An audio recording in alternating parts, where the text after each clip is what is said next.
actually refreshing the chat right now, so I won't see the dot. Let's see. We are live. Oh, we're live. All right. Hey, everybody. Welcome to the Awesemo.com live before lock show. We'll be taking you through the day's 14. Is it 14 games? Yeah, 14 game slate. I'm Chris Spags, joined by the baseball savant, the owner of baseballsavant.mlb.com, Jake Hari. Jake, how are you doing? I'm doing well. Hopefully this stream goes better than the morning one. Maybe Xfinity figured some things out. I don't know if it was a hosting site issue or what, but if I start to die, you might need to just take over. But until then, the chat has me. I know you guys have seen a lot of me lately, so maybe some people want it to go once again and stop hearing my voice. Well, the buzz on the street is that the Chubster Josh Engelman will be back tomorrow doing some of his shows. So you'll have a little bit less Jake, but still a fair amount of Jake. It'll still be you on this tomorrow, I think, right?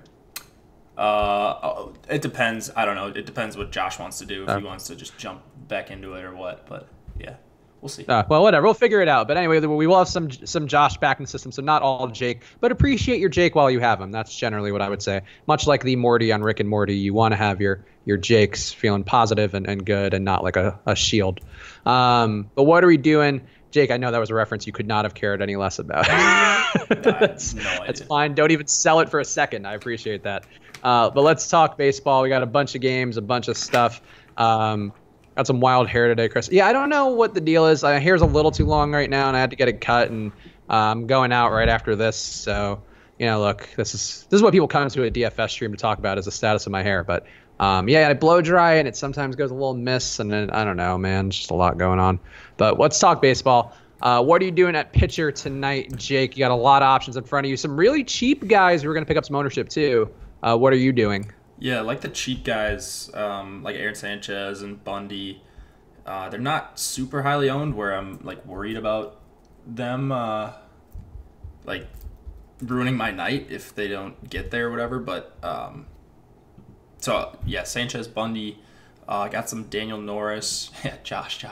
Yeah, you'll get him soon, EMAC. But yeah, it's kind of a smattering of everything. Like, I want more Blake Snell, and I still have probably a couple more crunches to try to get more what I'm looking at, or what I would like to get. But yeah, I'm pretty comfortable. Like, I've got Lucchesi. What are you doing with Josh James? I think he's someone we should talk about. I know Lofty and Adam talked about him to some extent. So I'm playing him. I'm probably with the field, I guess, overall. I think he's a good play. He's an interesting play. He's shown a lot of upside and shorter stints. And in his one long stint, I would assume he's not stretched out enough to get a full starter's run. But maybe, he's been an efficient worker in the past. So the hope is you get 5 innings out of him and maybe you get a shot at the win. But I don't know. I honestly have no clue. It could be a really stupid play. It could be like playing Liam Hendricks, the equivalent of that. Or it could be a play where he is ready to kind of step into a starter's role and he's stretched out enough and he goes. I have no clue, but I'm willing to ride out tonight. Yeah, I have no clue either, but I think I'm going to have about 20% exposure. That should be close to the field, close-ish. And that's fine. I kind of agree with what Adam was saying before we got on, that I don't really want him to decide my night. So just because he's the unknown, I don't want to miss out on him. I don't want. I mean, he does have good stuff, so he could be productive in like 4 innings. So I just don't know, and I don't think he's going to be very highly owned at low stakes. So there's that.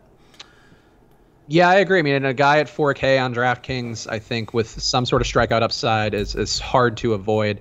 When there are some bats worth paying up around, and also, honestly, just to make it work with some of the other top pitchers, the top SP1 type guys, at a pretty high price.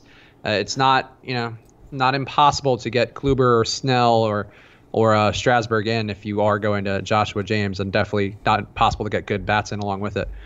Just wanted to Joshua Dolan in the chat, just apparently doing well because of the live stream. So shout out to Joshua. If you're winning stuff, let us know. Tweet us if you take down a GPP.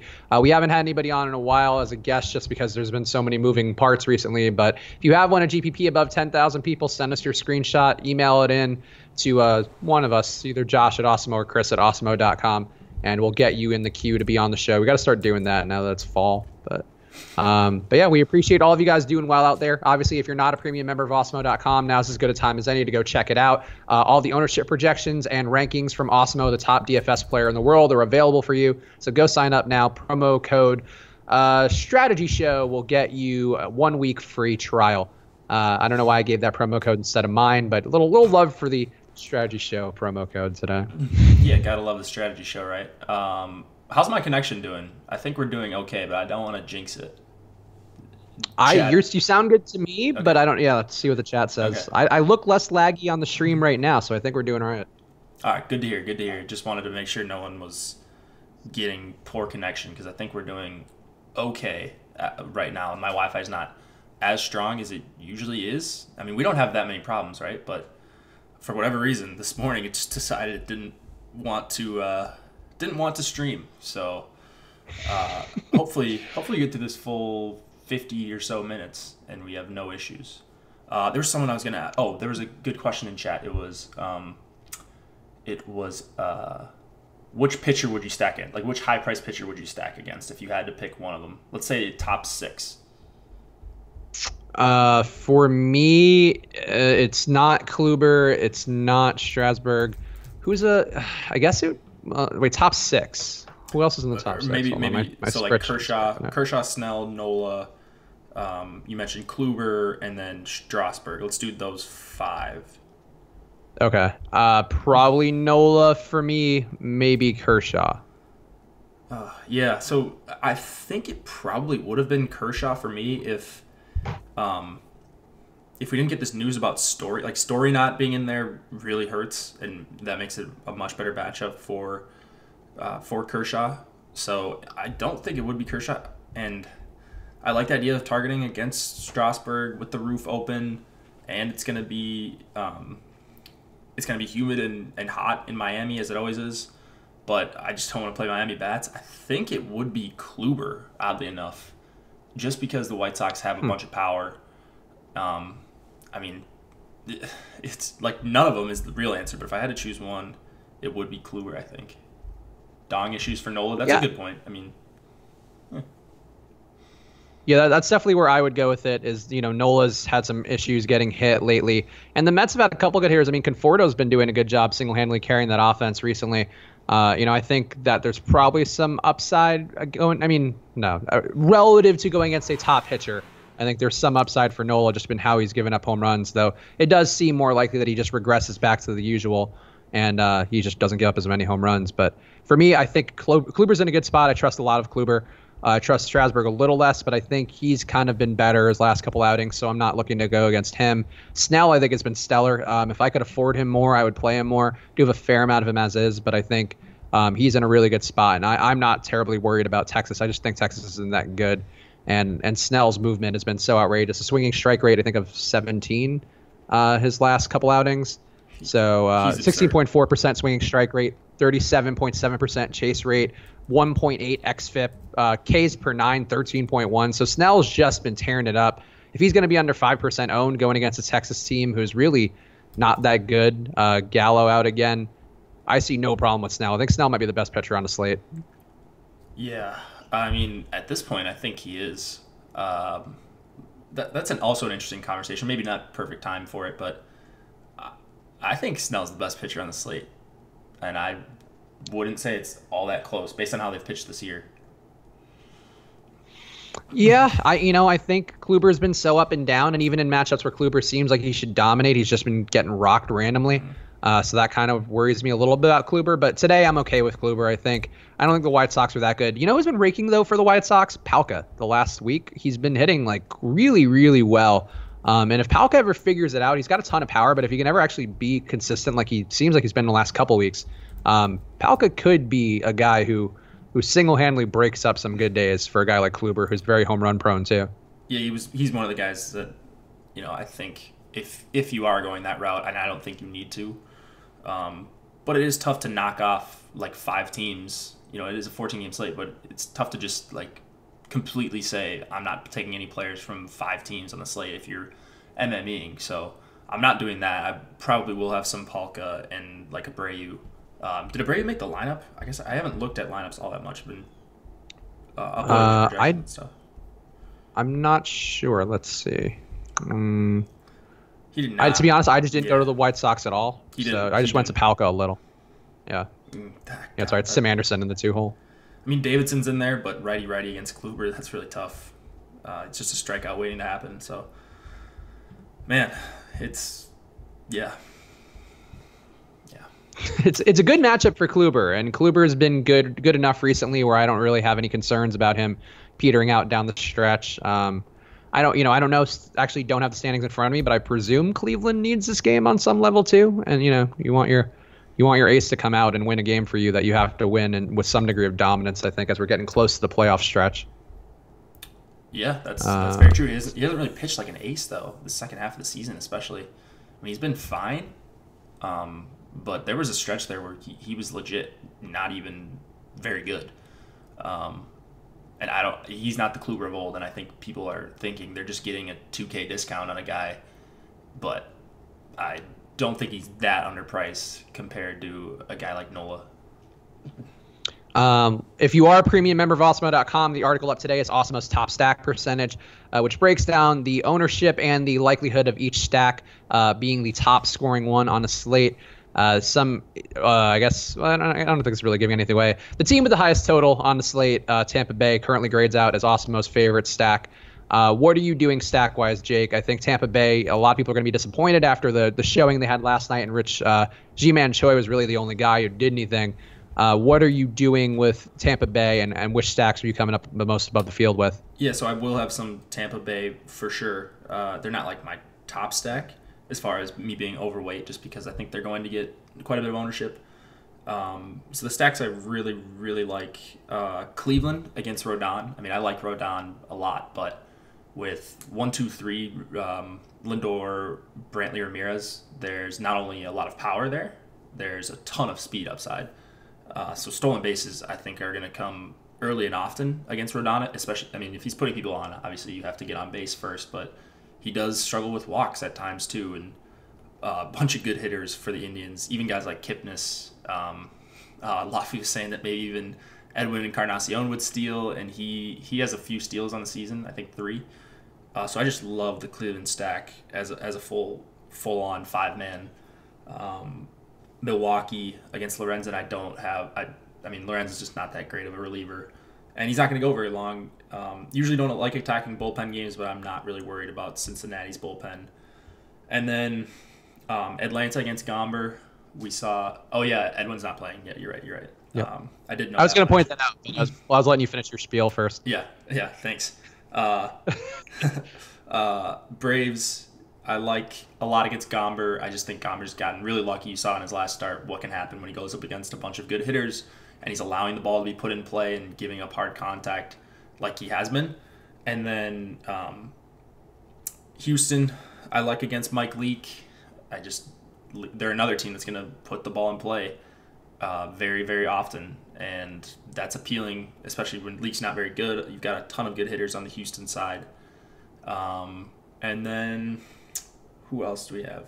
Oakland, I have some Oakland against Skaggs, just betting on that he's probably not 100, or maybe he's not 100%. And I do like the matchups for guys like Chapman and Olsen, even Chris Davis, Piscotty as well. And then Toronto, I have. I mentioned the Nats. Did I not? Anyways, I like the Nats against Alcantara, but mostly that Marlins bullpen. And then Toronto against Bundy. So those are where I'm going. I think I named off like 7, maybe. That's going to be the extent of it. For me, the top stacks, I would say, would probably be Tampa Bay. I definitely had a lot of. Cleveland, I tried to get to a fair amount. Love Milwaukee again. Milwaukee and the Dodgers. I mean, we're not trying to put the touts out too much. Somebody pointed out that we helped out getting them on the Dodgers yesterday. I love the Dodgers tonight. Unfortunately, not going there, but Milwaukee, I'm going back to again. Yelich was really the only one who got going yesterday. But Granderson was a pretty good pairing with him, so I have a lot of Yelich and Granderson combined in a 5-2-1 stacks, and also have a bunch of 5-man Milwaukee stacks as well. I just think they're in a good spot. They're obviously in a great hitting park. We saw some of that upside yesterday, at least just for Yelich, but It can definitely go much higher for them as a team, and that's what I would be hoping for tonight. Let's see, what else? What else do I have a fair amount of? Yeah, Indians. So Gomes is my favorite catcher on the slate. I just think Gomes is often a forgotten man. He's been hitting it really well. He's got a matchup that's going to work, that should work for him at least. He's better on this. Oh, hold on, where's he going now? Sorry. He has pretty crazy splits in general, but obviously going against a lefty lefty's a much better matchup for him. And Rodon's too, as people think Rodon's good, but Rodon has kind of hit a bit of a wall. Kind of started getting hit a little bit more hard in his last couple starts. He has been the one White Sox starter who's been kind of above them getting too beaten up, but I think he's regressed a bit as the year's gone on. Probably just nothing to play for, nothing to live for. I guess I shouldn't say nothing to live for. He might have children and wife, but it's probably nothing to play for. Maybe a few things to live for. I don't know. I think it's a good spot for Cleveland. I think Gomes is a guy who's even in the 8-hole. I think it's a good spot for him to clean up some of whatever Cabrera and Alonso leave behind. Yeah, no, we're on the same page there. I think Cleveland's going to be probably my highest exposed stack. I know Rodon has had success in at least one start against Cleveland, so that may get some other people off him, but I don't think they're going to be that big of a secret. Besides, people won't really realize how good of a stolen base matchup this is for Ramirez, Lindor, Brantley, Kipnis, and maybe even a couple others. We could be seeing double steals here if Rodon's putting people on. Shannon Lambert has a couple good questions, but let's do our home run pick because it is 6:30 Eastern.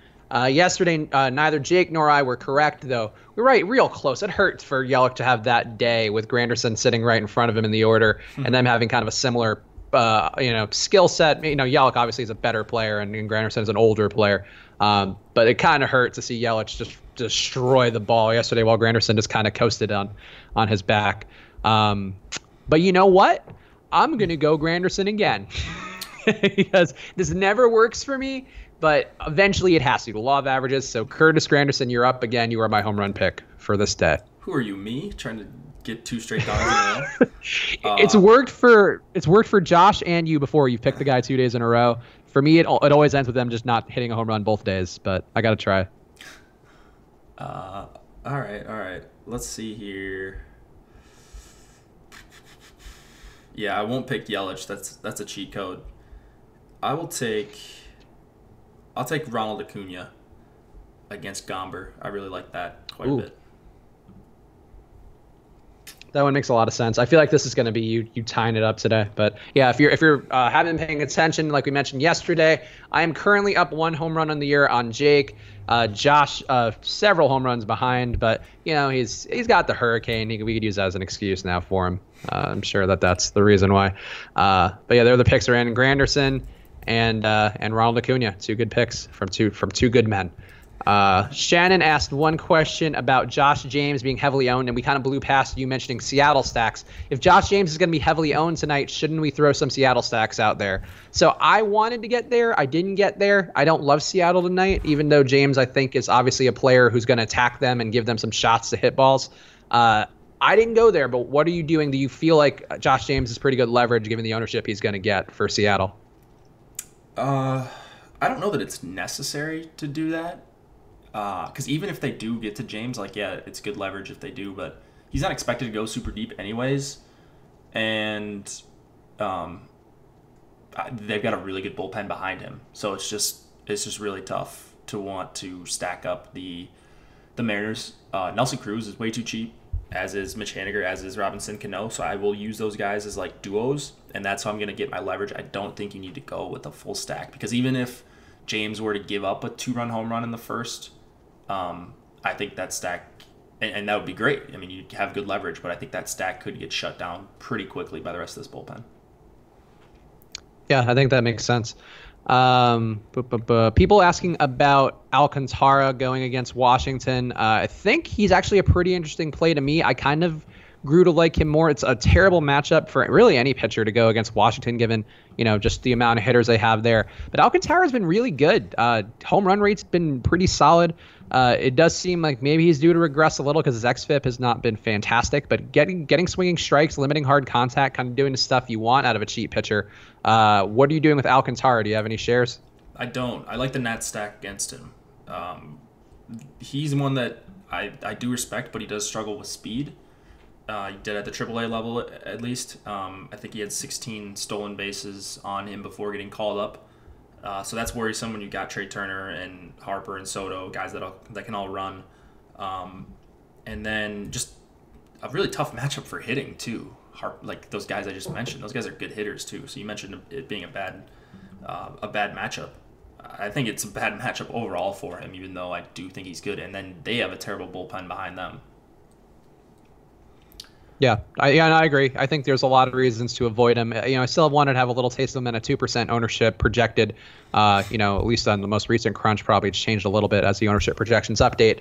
But I think Alcantara, you can have just a little bit of him and still get some decent leverage on the field if he does, have an amazing day. Chris, what have you? Pretty good pivot to. Have you heard anything about the Dodgers today? I was just thinking about that. You heard like anyone wanting to stack them up? No, but nobody was on them yesterday either. So I assume maybe some people might be, but they've been really good as a team. But I don't think Kyle Freeland's a guy I want to go against tonight. I know Kyle Freeland people have kind of been down on, but on a pure performance level, just looking at his last couple weeks and overall this year, I think he's a good enough pitcher where he's not going to get destroyed today. So I'm not going there, but I haven't heard a lot of talk about it. No. What are you doing with the Dodgers? I was just thinking about that because I was kind of looking for another team to spread around some exposure to. And I just realized, why don't I want to I don't like stacking against Freeland. He is very good. Not a guy I usually want to stack against. But if the Dodgers are going to be 1% owned with all these guys against a lefty, I don't think I can just fully pass that up. So I think I'm going to have a little bit of exposure to the Dodgers. I'm probably going to cap them around 5%, and I think that's going to be easily over the field. So just taking a flyer on them as full stacks. So yeah, no, I think it makes sense. They've really been hitting well. We saw yesterday that it can come from a bunch of spots. So they are a team where you do want to usually stack them more than one off them because they'll get guys on base, and it's going to be up to really whoever comes up to the plate to knock them in. So yeah, I think it does make sense in the matchup. Just Freeland to me is too good, even though they are going all righties versus the lefty Freeland. I think Freeland's good enough where I'm not crazy about the spot. Whereas yesterday against Gray, we talked about Gray's issues long enough.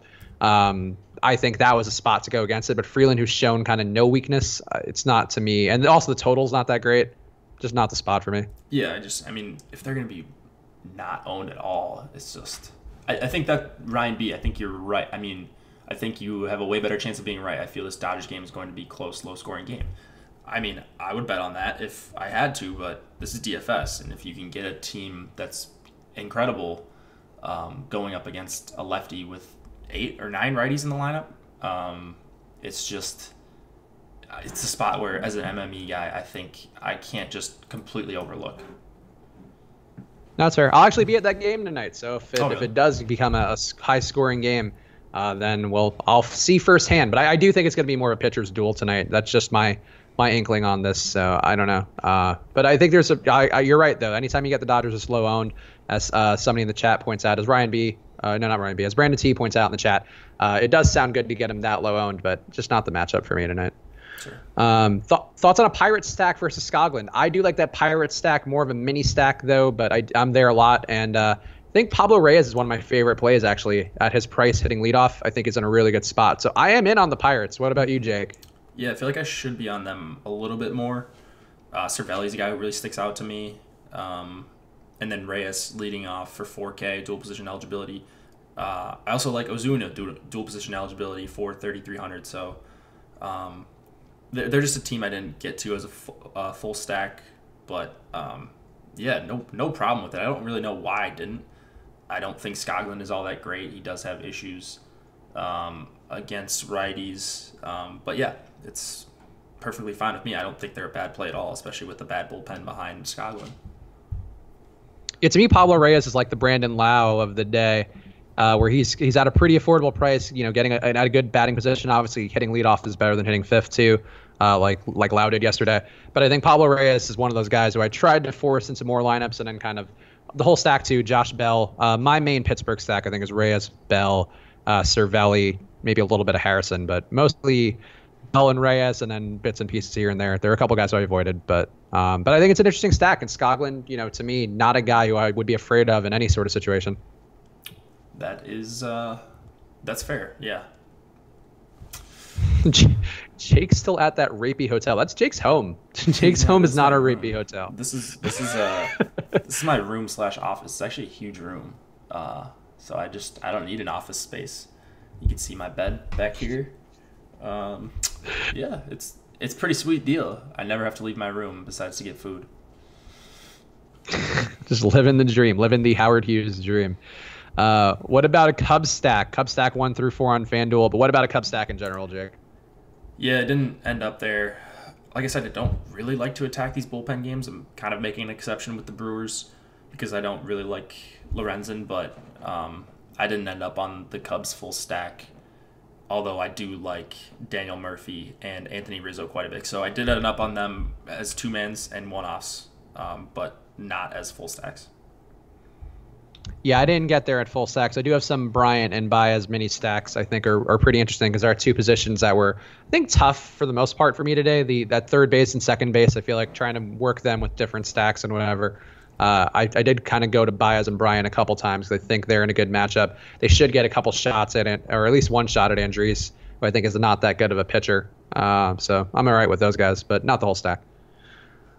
Jake, which pitchers are you full fading today? Yeah, good question. Tom Niblin also. Yeah, I do leave the room sometimes when I work out and stuff. Gotta stay healthy, get some food. Pitchers. All right, Fantasy Crunch is moving a little slow on me, but all right, fully faded. So we got Lorenzen, Gomber, Montgomery, Gallardo, Andriese, Alcantara, Hendricks, Skoglund, Leak, Freeland, Skaggs, Sanchez, Rodon, and Steven Matz. Yeah, I mean, for me, the list is pretty long. I mostly keyed in on a handful of guys, but it's really, for me, the expensive guys, the cheap guys, and then some of Anibal Sanchez and some of the dudes in that price range. But yeah, I don't know. It's too big of a slate for me to, and I like to just key in on a handful of guys and then just let the chips fall where they may. Yeah, so Sanchez was just a guy I knew I wasn't going to get to with Lucchesi there. So, I mean, nothing against him. I do like Sanchez. I think he probably pitches fine here. And he has been missing a lot of bats lately. So, he does make some sense. But the Cardinals just aren't that good of a matchup. And I think I just like a guy way better in Lucchesi. Yeah, I have a pretty even split of Lucchesi and Sanchez. Those are the other guy I was trying to think of. But yeah, for me, Joshua James is obviously a fair amount of, and then the Lucchesi, Anibal Sanchez tier, and then the Strasburg tier were kind of my 3 constructions or my 3 pitcher things, and a little bit of Sandy Alcantara because why not? Why not Sandy? Jake, do you have any Reds tonight? Any Reds? That's a good question. I can look that up right now. Also, Jason Kelly, late night Dodgers hammer won me 4K last night. Thanks for the advice, Jake. I was more on that than Jake. We were at least equally on that. So, you're welcome. I was the only one on the Dodgers on the entire site, so you're welcome. I think I had like 70% Dodgers stacks yesterday. I was all over the Dodgers and made that perfectly clear. You jerk. You jerk, Jason Kelly. Yeah, no, we were both on the Dodgers. I think that, I don't know. I don't think the Dodgers were that, contrarian of a call, but I did like. Jock on the in the quarter, and I think in the $10, the extra inning or whatever it is on DK. I was shocked that he was under 5%, but people I think really that Dodgers were cold for a while, and I think people just haven't adjusted to the fact that when they're hot, they are they're basically the Rockies. Yeah. 1% Tucker Barnhart is all the Reds exposure I got on my most recent crunch, and I think that's going to be my last one as I try to confirm hockey lines for like a degenerate for preseason NHL. That's why you're the best. You're focused from day one. Biggest Emmy snub. I really don't care. Stephen JM, I don't care about the Emmys. I'm sorry. I wish I could, but award shows have lost me forever. The fact that people like them so much too has made them even more annoying to me. So I don't really watch any award shows. Neither do I. Jake, you could not care less about the Emmys, I presume. I mean, I'll watch the ESPYs if it's on, but I just don't so I don't really go out of my way to watch anything besides sports, like football on Sundays and stuff. That's fair. Les Moonves joke, biggest Emmy snub. Yeah, I mean, they probably don't want to make Les Moonves jokes because he was the most powerful man in broadcasting. So I guess some people you don't even pay attention to. Chris only likes the Pornhub Awards. Chris does not like any awards, really. But I do know Asa Akira. We used to work together. We have a photo together on my Instagram. Who's that? Looking very cute together. Asa Akira, but I used to work with at Barstool, but who's best known for being an adult film actress, who's now the spokeswoman for Pornhub, I believe. Oh, good for her. NHL preseason is impossible to follow. What makes it more possible to follow for you, Jake? You just have to go on Twitter, find a list. I don't have any, but I subscribe to other people's lists. So I think you could probably just go on my Twitter, look at the one I subscribe to. It's called NHL Writers or something, and just keep scrolling through that the entire day. Not the entire day, like a couple times, and you'll get updates on lines, who's in, who's out. If you are literally playing 9 guys that are playing tonight, you already have an advantage. It's rig free. Like there were 20% of lineups that were dead yesterday. So it's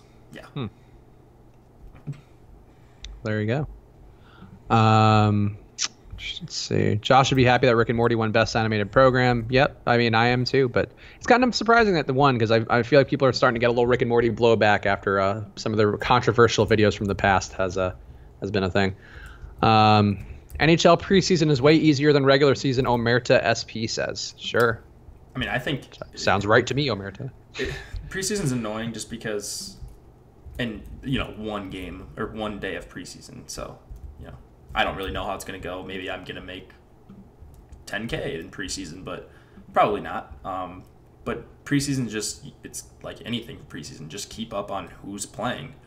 It's going to change a ton in NHL. But yeah, half the players are scrubs. So home games, it's looking like they'll roll out more like marquee players, whereas like road games, they'll have their good guys sit and such. So yeah, it's just got to keep up on it, and it's fun. So I'm excited to play regular season too. Don't get me wrong, but there's definitely an edge. Yeah, Fast Eddie, one of our guys who's not been as much on the YouTube channel because it's not really his main sports season, but he's been really tweeting a lot about preseason basketball and how that's one of the more profitable times. And I don't know that I'm going to play preseason basketball just because the workload's getting to be a little much otherwise. But there are people who swear by preseason. So if you are a person who's willing to pay attention and take some of the feedback that Jake or Fast Eddie or some of those guys tweet, and talk about, there's a chance to make some money if you are willing to put in the legwork of actually, knowing rotations and stuff. Let's do some either ors because we got Carlo in the chat dropping one, and why not? Carpenter and Acuna or Yelich and Pham, which would you go with? Carpenter, Acuna, Yelich, Pham? Yelich and Pham. It would also be Yelich and Pham for me too. Actually, that one's not even that close. Eddie Fear, the legit goat. Yeah, he seems like a lovely guy from our limited exchanges. But keep an eye out. He's gonna have some preseason shows coming up, breaking down NBA preseason stuff. So that'll be coming down the pike soon. Also coming down the pike Saturday again. I think we're doing another video with Evan Silva. So I get to work 7 days a week, which is a blast. But it'll be fun to do another video with Evan Silva and Osimo. We'll do another on the contrary. So prepare your. Yeah, it's nice that he wants to do it, but. Boy, Saturdays, dude. Saturdays, Sundays, Mondays to Fridays. Yeah, there's no off days. No off days in DFS. Certainly not. It was so funny listening to Silva be like, just like super excited to talk to Alex. Like, I mean, I was like that too. I was like, wow, I'm talking to like the best DFS player in the world. But like, just hearing someone that I've like listened to for years, like Silva, and then he's like. Oh, I'm just like looking to pick his brain and stuff. It was cool to hear. I enjoyed it too. It was weird to me too because I've read Evan Silva's column for years and obviously heard him on some of the podcasts that I listen to, like Adam Levitan's in particular. He's been on a couple times, and it's funny though that he was like definitely nerding out a little over Osimo. Yeah, exactly. It's cool. Can you ask Evan to call Alex when he's actually talking to him, though? It sounds weird to have him say Osimo when he's right there. Yeah, I think he's just trying to brand him. We actually have a hard time with that sometimes because I think publicly we brand Alex as Osimo, but he is Alex us, and he is a normal human being who has normal conversations and stuff. But I don't know. I don't know. He's just got a lot more money. If you want me to tell Evan Silva anything, I don't know the fucking tell you. Evan Silva can call anybody anything. He can call me Osimo if he wants. Right? Yeah. Just tell us when you don't feel in the groove. I'm always in the groove, Tom, because I work every day now. Steadily in the groove. How much do we like Rhys Hoskins tonight? Do you have any Phillies love, Jake? Not a lot. I do respect what what's his name? Matz has done. So I'm not really on the Phillies. I know I do have some Rhys, and he's one of the guys that I'm playing, but I'm not crazy about the Phillies, especially not full stacks. Yeah, Matz has been good enough lately where it wasn't a spot where I wanted to target. Rhys has been doing a good job hitting the ball recently, so I never have an issue with playing Rhys, I think, in general, but his price is a little high. He's a D value, according to Osmo, so not a spot for me, but I could certainly get why you'd want to go there, and he's always a fine one-off pretty much every matchup.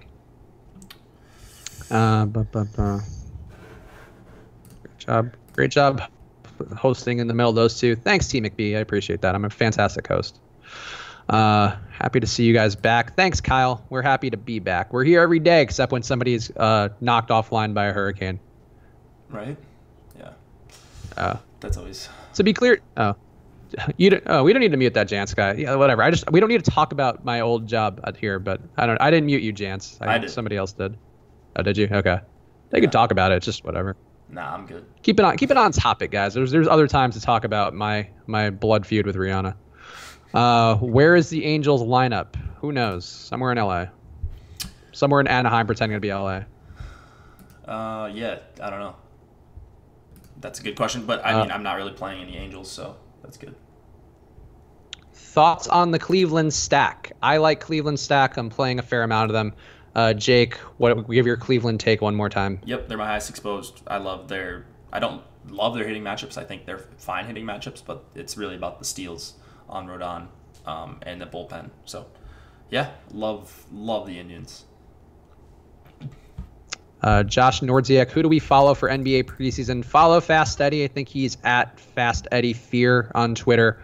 We'll see. Just follow me and Josh too, because we may get into it, but it all depends on the workload and the various things. There's too many sports going on right now, quite frankly, that all require a lot of prep. But Fast Eddie is known for his NBA preseason mastery, as Tom Niblin points out. So give him a shot.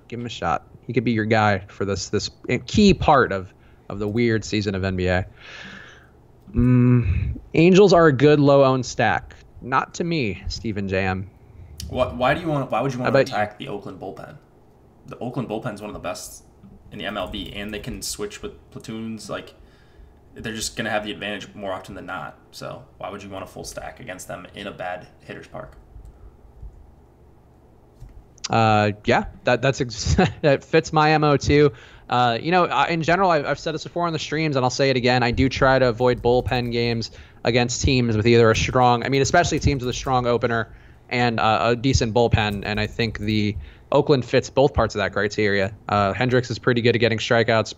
Actually, no, he's not that great. They're pretty good at limiting the bad stuff, not giving up a ton of home runs, limiting hard contact. So I think it's all stuff where there's nothing there that jumps out to me. And as Jake mentioned, the bullpen's strong enough, so no Angels for me. Not full stack. Cole is cheap. Sure, Cole is cheap. He's also been pretty bad the last couple of weeks. Yep, that's true. Thoughts on Donaldson or Chapman for DK cash? Our one cash question of the day. What would you do, Jake? Donaldson or Matt Chapman? Donaldson or Chapman?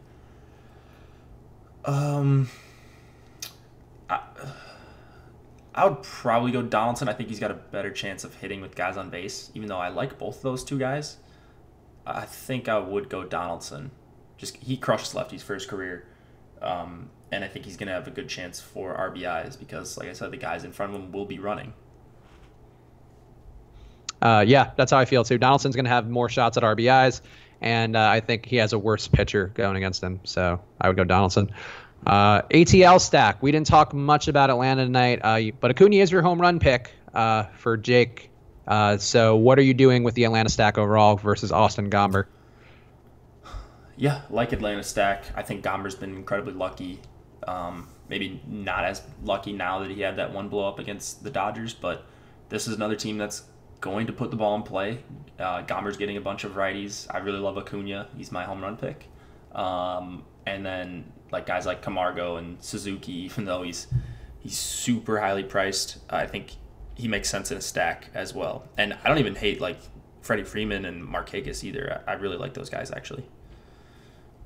Gomber seems due for some home run regression to the giving up more home runs, because there's nothing, at least in his numbers, that jump out as a reason why he should have so far under league average home runs. He's been averaging 1.1 home runs or a home run percent rate versus everybody, equally comparable versus both sides of the plate. His last 2 weeks, he's given up no home runs too.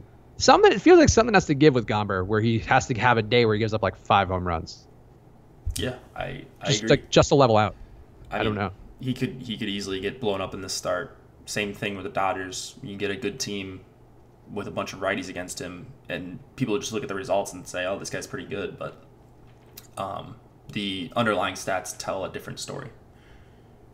Yeah, 58% hard hit rate the last 2 weeks for Gomber, which is up as well from 39%. It just seems like he's due to really take a turn off of a cliff. I didn't go crazy on Atlanta tonight, but I do think that it might be an opportunity now that I'm looking at it. This is the one that jumps out to me as being like, oh, I didn't play this and I probably should have. Very low owned Atlanta stack too. Top pitchers for tournaments. I feel like that's all we talk about, Kyle. But what would you do for who is your one favorite pitcher, Jake, for tournaments? It could be an expensive guy, it could be a cheap guy. All right. The guy so I limited the bottom guys to 30%, like the guys in the 5 and 6K range. And I'll give you one that I don't think is going to be very highly owned that hit 30%, and that's Daniel Norris. Just stretched out against the Twins. He strikes out righties at a 27% clip.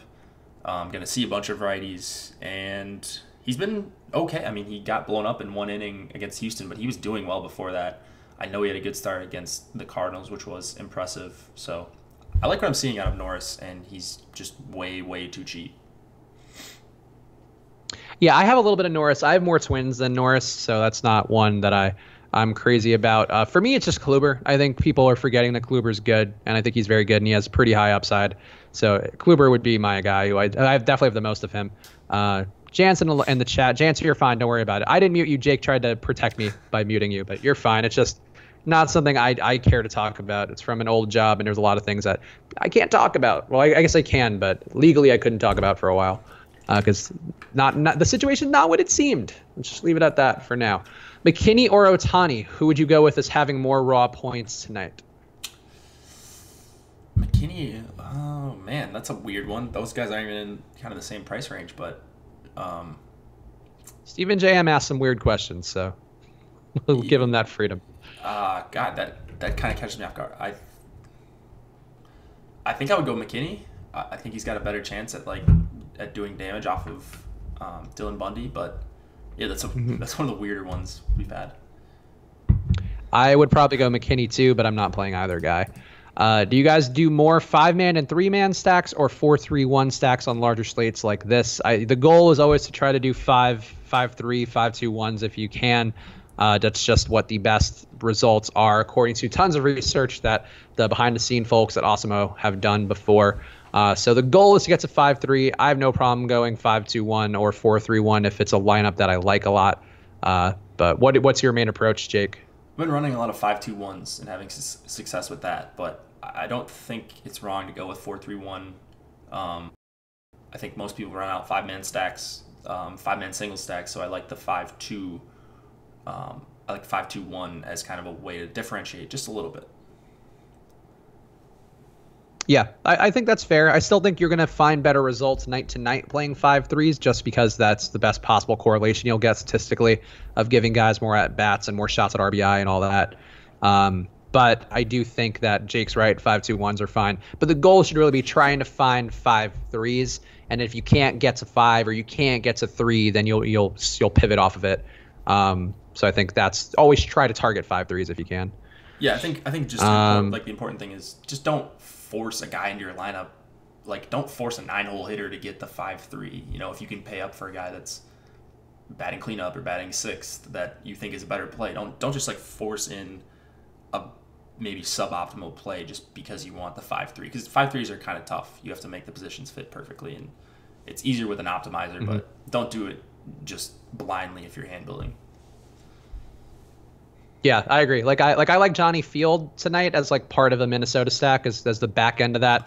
But I think when it comes to a point where there's like, oh, you have Johnny Field and $1,000 left over, I don't like Johnny Field that much anymore. And I think that's sort of what the goal is. You're trying to make it happen, and then if it ends up you have some extra money and you can get somebody better, or it just doesn't work because you have guys who are all the same position, then you pivot and go from there.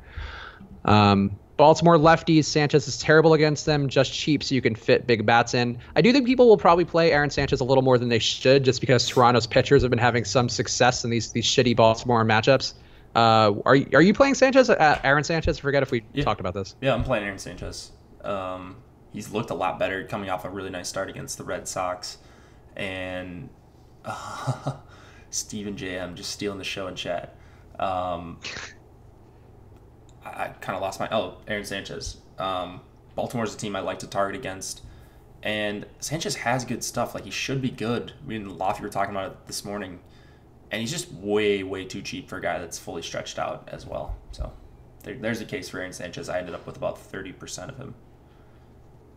Yeah, I think, we've seen it with I don't know that I would say worse pitchers, but comparably bad pitchers with, Baraki yesterday in the possible rainout game. He had an amazing outing versus Baltimore. Who was it 2 days ago versus Baltimore? I feel like there was somebody else who had a really good day versus Baltimore recently on Toronto. Whatever, who cares? But Baltimore's been really bad lately, so I have no problem targeting them. I think they don't get as much targeting hype as like San Diego does. And I think they're just as bad and just as easy to target against. So I have no problem with Sanchez tonight. Ever tried Merry Maids? I don't even know what that is. Earl Fountain said no, I have not tried it, and I'm afraid to know. Jose Ramirez. No, not even going to Google it while we're on the air. Jose Ramirez or Mike Trout for a one-off. We have 4 minutes left to lock, by the way. Everybody. Jose Ramirez or Mike Trout. Jose Ramirez. I think that one's pretty easy for me. Jose Ramirez for me as well. Chris Davis will homer. If that is a bet you want to make music that's good, then bless your heart, because I would not ever bank anything on Chris Davis. With a C. K Chris, yeah, I would be okay with. That Chris Davis is fine. Agreed. Speaking of, if you missed our home run picks earlier, I'm going with Curtis Granderson again after he was so close but not quite there yesterday. And Jake is going with Ronald Acuna of the Braves. So those are our 2 home run picks for the day. One of them's got to come through. We're getting down to the finish line here, Jake. I know, right? I think I'm going to catch you tonight. I'm feeling a double. I fucking hope not. I don't want that at all. Thoughts on Chase Anderson tonight for Daniel Perez? Thoughts on Chase Anderson? I didn't really end up there. Let's see if I got any exposure to him at all before I say I didn't end up there. Okay, I got 9% of Chase Anderson, so that's fine. I mean, he's not a guy I wanted to make a big stand on. It's just a bad Reds lineup with no Suarez, so that's what ultimately pushed me onto him a little bit, but I don't think he's great. I don't think he's great at home. It's just a good righty bat out of the lineup does help for sure. Yeah, no, I think I have maybe one Chase Anderson lineup, but it wasn't anything. It was really just a price thing than trying to get Chase in there. Yeah, I don't think he's a good pitcher to target against. I don't think he's going to get blown up necessarily. I mean, it's certainly possible the Reds lineup does have some guys even with Suarez out, but no Chase for me. I don't think he doesn't have the upside, and he isn't cheap enough to be like, oh, cool, he gets me 15, I feel great. Sure. How much of Bundy do you guys have? Bundy, I think, hit the 30% cap as well, so 30%. I think I have just one Bundy, 2. Bundy is in the Chase Anderson group for me, where he worked once in a lineup price-wise, and I was all right with it. I'm bandwagoning the Tampa Bay stack. I think if you are going to do that, tonight's to do that, given that the Knights to do that, rather, given that they disappointed yesterday. So ride your Tampa Bay, Eric 5858. Chris Davis, 2 home runs. Sure, music. That's good, yo. Go for 3 home runs. Why not? Yeah, sure. Totally. Very Uh, likely. would you would you go Freeman, Rizzo, or Choi for kicks good? Choi for me. Freeman, Rizzo, Choi. Freeman. Yeah, I think it's Choi there. Yeah, it's Choi. Rowdy Tellez / Tellez Sneaky. You have some Blue Jays. What are you doing with Rowdy, Jake? I think I don't know if he's sneaky, but he is a good leverage play against Bundy, guy who really struggles with lefty power, and Rowdy does have power from the left side, so there you go. That's exactly what you want in a leverage play. Yeah, Rowdy's been hitting it since he's been in the majors, so I'm okay with Rowdy, but not a guy I'm going there. Aaron Alter is going to hit 3 home runs now too. Everybody's going big tonight. Chris Davis is getting 4 home runs now. It's like a negotiation we have. Everybody's hitting more home runs by the minute. There you go. Oh, by the way, I downloaded the CSV for the NHL slate that just locked, and there are a lot of dead lineups. I can tell. I mean, people are playing guys like Malkin and Crosby who, they're not playing, and that's like 1% and 2% of the field already that has zeros in their lineups. So, play NHL DFS. There's an edge. Even if you don't make money, you will over the long run. Moustakas or Aguilar? Which would you go with? I would go Moustakas. Or Moustakas. Moustakas. All right, we're locked now. Anything else? Oh, who are 2 good night slate pitchers for you, Jake? Night slate. So I'm guessing the night slate is Padre. Okay, so it's the. Does it include the Diamondbacks game? I guess it doesn't really matter for me, but. Probably not the Diamondbacks game now. Probably Angels and the 2 LA games and the San Diego game. Yeah, I like Kershaw, Lucchesi, and Derek Holland on a shorter slate. I would also go Kershaw, Lucchesi, and Derek Holland. I would consider Kyle Freeland though, because I think he'll be lower owned on a short slate, and I think he has upside. I think people are going to stack the Dodgers in this one just because it's a bunch of shitty team totals in that. So I would consider Kyle Freeland a little more. But check our ownership. We will have ownership up coming up on Awesemo.com. If you're a premium member, we do have ownership for every late slate for baseball and NBA. So go check it out on the site. And let's see. All right, that's about it for us today. We'll be back again tomorrow doing more stuff. Make sure to become a premium member of Awesemo.com if you haven't yet. We got 1 week free trials coming out of the wazoo. Use promo code Contrary this time. We have so many out there. Use promo code Contrary if you want 1 week free. You get all of the lineup builder, which we are going to be talking more about in the coming weeks once we have Josh back and can show his screen more. We have a lineup builder, which is pretty good, which incorporates the ownership rankings and Awesemo's grades to give you a GPA score for lineups you build. So go check that out. That's a pretty useful thing. mlb.lineups.awesemo.com. And we also, of course, have the ownership rankings, or ownership projections, rankings, all the stuff, premium articles from Awesemo, the deeper dive every day, a lot of useful information to help you get a leg up on the field. So go sign up now. Promo code Contrary will get you 1 week free. Is there any pattern to DK doing the 50-cent mini max for MLB? I am comfortable entering 150. It's every Thursday. They'll have the 50-cent. There you go. I've just been playing the quarter arcade for my 20 lineups, and I'm playing a little bit of extra innings lately, and I feel like that's been working well for me. But there you go. That's your mini max update. Any parting words for the folks, Jake, before we go and do things? Good luck, guys. Make some money, whatever sport you're playing. Hopefully MLB, because that's where the real money is right now. But got to build up those bankrolls for our sports, our fall sports, fall and winter sports. So I'm just really pumped to be playing NHL again and still talking about MLB. I mean, I think there's still a couple of profitable weeks here. Yeah, no, I'm on one of my better MLB runs this year right now, so I'm with you on that, and we'll keep grinding for you in MLB. We'll be adding NHL and NBA to the mix. Obviously, NFL, we'll have that show on Saturday. Have more live before lock shows, more strategy shows, tons of sports. So soak it all in with us. We appreciate you guys spending the time, and we will see you again soon. Thanks for watching.